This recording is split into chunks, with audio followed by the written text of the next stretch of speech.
muchas gracias por acompañarnos una vez más en nuestro espacio Todas las Voces en la Red, aquí en nuestro portal de noticias.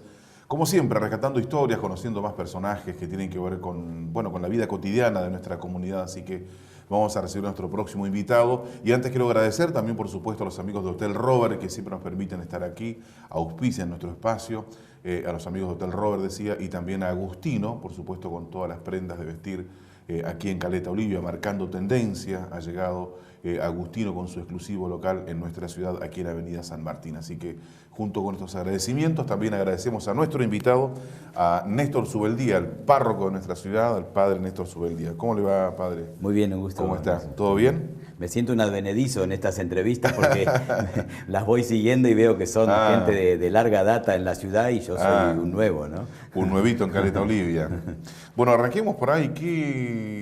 ¿Usted de dónde es? ¿De la provincia de Buenos Aires? Yo soy originario, sí, del Gran Buenos Aires. Del es Gran el Buenos lugar Aires. tan especial que no somos porteños, pero tampoco somos de la provincia, que tiene tan poca identidad local, porque depende inevitablemente de la capital, ¿no? Y soy de Avellaneda, de la zona sur del conurbano bonaerense. Okay. Sí. Ese es el lugar de nacimiento. Nacido exactamente en Lanús, pero ahí cambia una cuadra y ya es Avellaneda. Claro, exacto. Y criado entre Villa Domínico y Sarandí.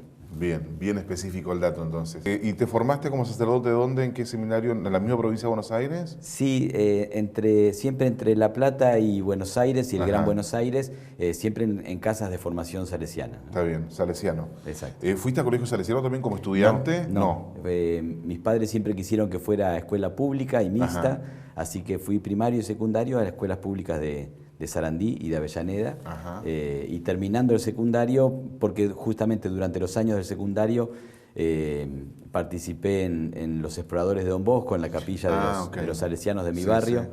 Llegamos ahí porque mi mamá nos anotó a la fuerza para la primera comunión. No queríamos, mi hermano y yo no queríamos hacer la primera comunión. Es un mal ejemplo que lo diga, pero es la verdad. Y terminamos negociando porque en la parroquia del barrio, que era más lejos y que no la conocíamos, no éramos gente de la iglesia, eran 2 años. En ese tiempo recién comenzaban los 2 años de preparación a la comunión. A la primera comunión, claro. Y yo tenía 12, me pareció que ya era muy grande, mi hermano tenía 10. Bueno, negociando, la vieja insistió y encontró que en la capilla de los salesianos, más cerquita de nuestra casa, bueno, encontró ahí un grupo para chicos más grandes, que era un solo año. Y entonces aceptamos. Y al final no nos fuimos, ¿no? Ni mi hermano ni yo, ahora es director de la escuela laboral de los salesianos allí, y yo salesiano, así que sí. ¿Y allí surge tu vocación entonces? Sí, en el grupo de los exploradores, porque no en ese ámbito de los exploradores, digamos. Exacto. Antes de estar en Caleta Olivia, ¿dónde estuviste como, así como sacerdote, no sé si como párroco, como qué? Párroco fui por primera vez en General Pico, La Pampa, en el norte de La Pampa, y después en La Plata, donde estuve varias veces, pero la última vez fui párroco allí en el Sagrado Corazón, en La Plata. En La Plata. Y después estuve viviendo también, ya muy poquito tiempo, en Bahía Blanca y en Chipolete y Río Negro. Y después Caleta Olivia. Y después de Bahía Blanca, Caleta Olivia. Caleta Olivia. Sí. ¿Y qué información tenías de Caleta Olivia? ¿Qué, digamos, no sé, qué información, qué sabías de esta ciudad? ¿Qué datos tenías? Había estado de paso. Un día, justo un año antes, había estado de paso por aquí. Mirá. Había venido hasta Comodoro por un compromiso que tenía allí con los salesianos, y me invitaron a conocer Caleta y saqué la foto con el gorosito, con los lobos marinos, las fotos de rigor, digamos. Está bien. La foto del turista que venía a conocer. Está bien. Y pensé, no sé si lo dije en voz alta o quien escuchó, dije, es un lindo lugar para venir a vivir. Y al año siguiente estaba acá. Mirá vos, te enviaron acá de párroco. Así es. Bueno. ¿Y ya llevas de párroco cuánto tiempo aquí? Casi 3 años. Casi 3 años. Sí. 3 años intensos, podríamos decir. ¿Cómo han sido estos 3 años de párroco de esta ciudad, de esta sociedad que, bueno, las habrás visto, la habrás conocido? ¿Cómo la podés caracterizar una persona que viene de afuera, que no está todos los días acá en el mundo, en el ruido, digamos, ¿Cómo ves a esta ciudad? ¿Cómo la podés caracterizar después ya 3 años conviviendo con nosotros? La noto como, por lo pronto, así lo primero que me surge es muy original, ¿no? Porque uno mira para donde sea y es un paisaje bien patagónico, ¿no? Por otro lado, pareciera que buena parte de lo cultural, de las costumbres, desde las tonadas hasta las comidas, hasta las músicas, hasta la religiosidad, evidentemente no es patagónica, ¿no? En su mayoría, sino que uno escucha aquí todas las tonadas y ve todos los apellidos en general del noroeste del país y de Bolivia. A veces caminás unas cuadras y vas viendo o escuchando costumbres de lugares tan distintos que yo, por otra parte, conozco poco y nada esas zonas del país. Y ahora escucho el quechua, tengo que probar la chicha y veo otras costumbres religiosas, huelo el incienso de las fiestas religiosas. Es decir, las costumbres van cambiando. Qué maravilloso conocer las idiosincrasias, de cómo son las costumbres de los pueblos, ¿no? Y eso ya no a 8 kilómetros, sino a pocas cuadras de mi casa. Claro, ¿no? exactamente. Entonces, esa experiencia estás viviendo, digamos, con mucha fuerza aquí en Caleta Olivia. Sí, porque casi se podría decir que las distintas comunidades tienen... uno va al Señor del Milagro y hay mucha fuerza, no tanto tal vez como allí en Virgen de Copacabana, ¿no? Por ser prácticamente una colectividad, pero en cada una de las comunidades se siente, o va a Virgen del Valle y las tonadas son predominantemente catamarqueñas, ¿no? Y no solo las tonadas, la religiosidad. A veces digo que estoy haciendo el camino de devociones y sabores, porque uno va aprendiendo con cada devoción qué rezos corresponde y qué se toma y qué se come y qué se baila para esa fiesta, ¿no? ¿Y te sentís bien acá? ¿Cómo te has sentido en tu rol de párroco? ¿Cómo has vivido tu experiencia como sacerdote aquí en Caleta? ¿Cómo la estás viviendo, digamos? Yo vine muy a gusto, como le decía, al pasar por aquí. Todavía no sé bien por qué, pero o voy tratando de desentrañarlo, porque dije qué lindo lugar para venir a vivir y se me dio.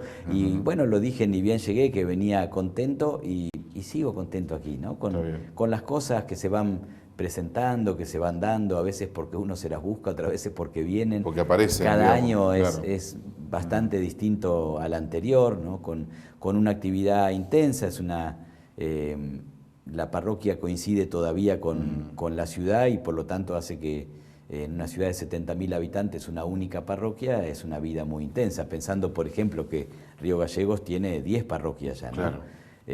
Y aquí daría para hacer más, pero bueno, es probable que dentro de poco tengamos al menos otra parroquia que es interesante para poder atender, no para trabajar menos, sino para poder atender mejor a la comunidad y a estas particularidades y diferencias y riquezas también, ¿no? Siguiendo tu concepto de que hay cosas que aparecen y otras que uno se las va buscando, tu protagonismo en el tema del agua, en la carencia del agua, en las situaciones que se vivieron tan complejas en Caleta Olivia, ¿cómo te apareció? ¿Lo buscaste? ¿Te buscaron para ir ahí a la ruta, acompañar a la gente? ¿Cómo fue ese proceso que viviste de gran dificultad para la ciudad, obviamente, la falta del vital elemento, nada menos? Sí, y que cada día, los que lo vivimos lo sabemos, que cada día se fuera como cortando algo, ¿no? Dejaba de haber esto, de haber aquello, de haber lo otro, con todo lo que eso implica o lo que uno teme que pueda llegar a pasar, ¿no? Yo esa creo que no me la busqué, sino que me vino. Ah, sí, no la buscaste. O en todo caso... ¿Te apareció? Sí, ya el año anterior, o antes todavía, a poco de llegar, distintas personas de la comunidad, siempre hay personas más inquietas y más propositivas, nunca son la mayoría, las que van diciendo tendrías que estar acá. Y a veces me lo reclamaban y yo, por ejemplo, recuerdo en ocasiones anteriores de problemas ya con el agua o de alguna convocatoria a marcha o a reuniones en Negorosito, de haber ido por ahí con el tiempo medio contado porque después generalmente coincidían con los horarios de la misa aquí en la parroquia y tratando de no faltar, entonces ir, estar un rato, no pasaba nada, volver, ¿no? Y después se reclamó, pero ¿por qué no estuvo? Lo esperamos, yo estaba ahí, o que vinieron a pedir la parroquia para alguna reunión, entonces accedí a eso, si me invitaron me asomé, si no me quedé. Esto tratar de no faltar cuando me convocan y de no meterme donde no me llaman. No sé si es lo mejor, pero es lo que traté de hacer. Es lo que tratás de hacer en ese sentido. Bueno, ¿cómo viviste eso, digamos, ese protagonismo tan fuerte que de alguna manera también surgió como una natural mediación de la iglesia, que venga, que acompañe, que esté con las dificultades que hubo, conflictos con el intendente, porque hubo ahí también entrecruzamientos de declaraciones muy duras de un lado, etcétera? ¿Cómo viviste todo eso? ¿Vos, digamos, te arrepentís de algo? ¿O cumpliste tu rol como párroco? ¿Cómo a la distancia ves ese proceso? ¿Cómo se dio? La distancia, creo, para mí por lo menos todavía es demasiado corta, ¿no? Pero es cierto, sí. Pero es cierto que aún siendo corta, uno ya lo va transformando, suele pasar, ¿no? Lo va transformando en anécdota, lo que en ese momento uno no sabía para dónde iba a disparar, para dónde iba a salir la cosa, ¿no? Me acuerdo esa noche que estábamos, tal vez los dos momentos que recuerdo como más difíciles fue la noche en que íbamos y veníamos en el intento, íbamos y veníamos porque en general iba yo a tratar con gendarmería, era mi primera experiencia en ese tema, no en otros, pero en ese tema sí, por ahí en trato e incluso en dificultades con las autoridades las había tenido también en La Pampa de algún modo, pero en eso era... En ese tema era nuevo. Gendarmería, ¿no? Por el tema de la ruta, digamos. Estaba cortada la ruta, estaba gendarmería, etc. Exacto, y me pedían rumores que fuera que yo, iban y venían. exacto, para intentar acordar el primer intento de reunión con las autoridades, que después, como había cámaras, no quisieron. Bueno, fue un tema arduo y que iban pasando las horas de la noche y no se llegaba a nada, y siempre, sobre todo, en mi caso por la inexperiencia y en el caso de otros justamente por la experiencia que tenían de haber sido apaleados alguna vez, el temor de que pase algo, desagradable grave, y entonces de no querer ¿Vos dejar sentiste la de obligación ahí, de ¿no? estar en ese lugar, digamos, como una especie de tal vez de garantía de que no pase a mayores? Por lo menos yo sentí claro que tenía que estar ahí, ¿no? Y de eso no tuve ni tengo ninguna duda. Y la verdad que es muy gratificante, es muy saludable saber que uno está donde tiene que estar, ¿no? Seguramente me habré equivocado en más de una cosa, pero siempre tuve claro que tenía que estar ahí. Y no solo eso, que si se quiere, que no deja de ser importante, sino también el sentir claramente que la comunidad, en mi propia comunidad salesiana, la comunidad parroquial, me respaldaban plenamente, ¿no? Incluso en detalles que yo valoro muchísimo, no sé si siempre llegué a agradecer, que hasta las personas de la comunidad, que cuando lo charlamos, porque traté de ampliar, sabía que aunque no podía estar solo a título personal ahí, que de algún modo implica a mi comunidad, a la iglesia, ¿no? El saber que aún las personas que por distintos motivos, en general muy razonables, pensaban que no querían estar ahí, hasta esas personas estuvieron ahí sintiendo que acompañaban, ¿no? Está bien. La verdad que esas cosas son muy lindas. En un momento apareciste con el padre Juan también en el lugar, digamos, cuando se hizo la celebración y demás, que también... Porque ese era el otro momento complicado de la reunión con las autoridades, que temíamos que pudiera haber algún desborde y que a la vez a muchos nos parecía, a mí más que por iniciativa personal, por escuchar a todas las partes, parecía claro que la reunión tenía que ser ahí, que no se podía, lógicamente, dialogar con 1.000 o 2.000 o 4.000 personas, pero que sí había que hacer la reunión a la vista de la gente, ¿no? Por lo menos que esa primera reunión fuera ahí, y entonces ahí sí fui yo que le pedía al padre Juan, me parecía que era importante la presencia de él ahí por todo lo que él significa. Claro, por lo que significa para la comunidad, exactamente, sí, lo simbólico que es que él esté en el lugar y pueda... Del mismo modo que fue tan importante, y a eso tampoco estaba acostumbrado porque había tenido experiencias más bien complicadas en otro sentido, a que justamente el día de los agravios o de estas cosas que usted comentaba, que justamente ese día, no por eso, sino porque se dio que fuera así, el obispo estuviera acompañándonos primero en una reunión por el agua en Adosac, y después que justamente terminaba ese tema en la radio y yo llegaba con el obispo ahí, esas felices coincidencias que la verdad que yo no dejo de agradecer, ¿no? Me siento personalmente en un punto medio de decir, por un lado, o como si dijéramos, a algunos hay que decirles todavía falta muchísimo por hacer, ¿no? Está bien. Porque me queda claro que es así y porque el problema es demasiado grave, demasiado serio y viene de demasiados años como para que se solucione de un día para otro. Y a otros que dicen que no se hizo nada, siento de decirles...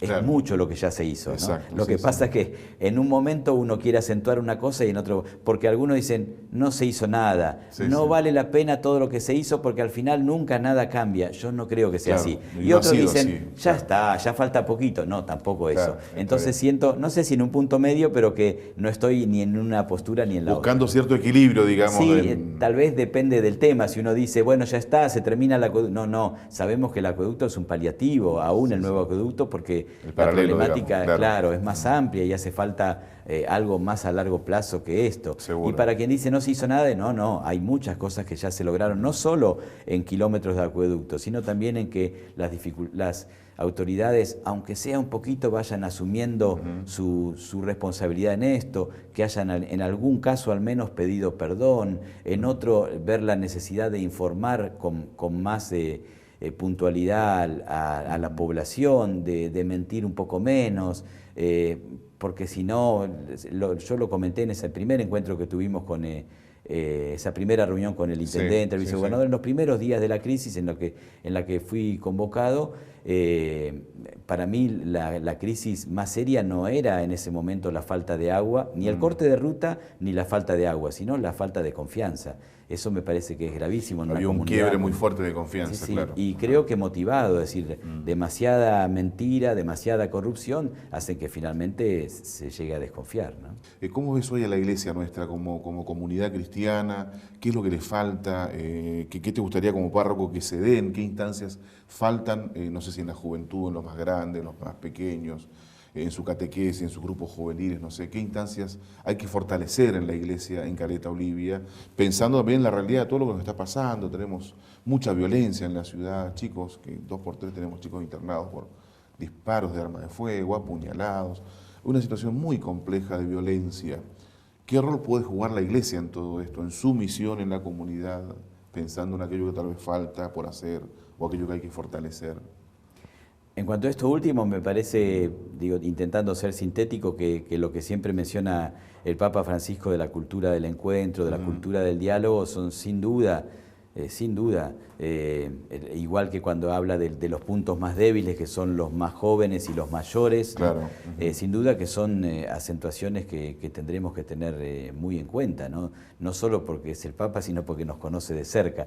Pero particularmente en nuestra comunidad, y mirando, si se quiere, más desde dentro de la iglesia, si bien creo que es un problema social que excede a la iglesia, es el tema yo lo llamaría, no sé si cómo decir, el quiebre generacional, es decir, creo que en las ciudades más pequeñas, en todas las ciudades se nota como la distancia, la brecha generacional que se va ampliando entre los mayores y los jóvenes, y más todavía entre los mayores y los adolescentes, ¿no? Pero creo, en mi experiencia, por lo menos por haber estado en ciudades más grandes y en ciudades más pequeñas del interior y en distintas provincias, me parece que en las ciudades pequeñas, donde, no sé, en no demasiados años de tener un solo canal de televisión, se pasa a tener 70 canales o a tener internet en casa. Entonces la brecha es mucho más grande que en otras ciudades, y el cambio generacional se nota mucho más. Y entonces le cuesta, creo que mucho más todavía que en las ciudades grandes o que en los países del primer mundo, entenderse a los mayores con los más jóvenes. Visto desde el campo de la iglesia, desde el campo de la fe, uno ve ahí el enorme desafío de la transmisión de la fe.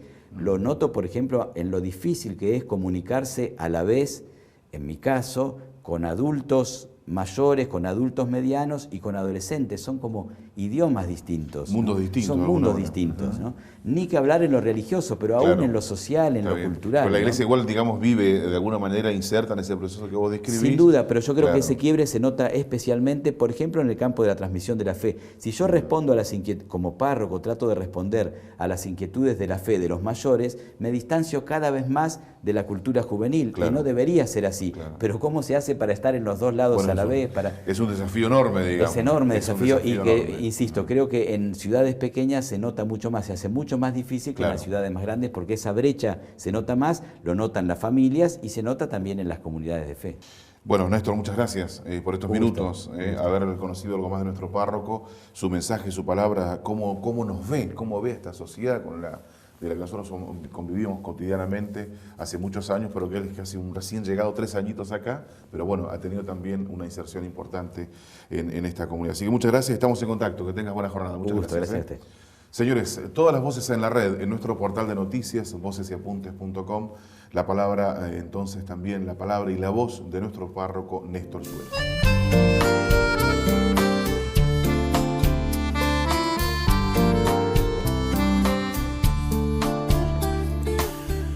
Con el viento atrás, él va empujando mi andar, tan solo soy un barrilete que con la tarde se va. Y voy porque soy sombra y soy luz. Y voy porque soy tierra y soy mar. Porque soy grito que habrá de escucharse, o más allá o más allá.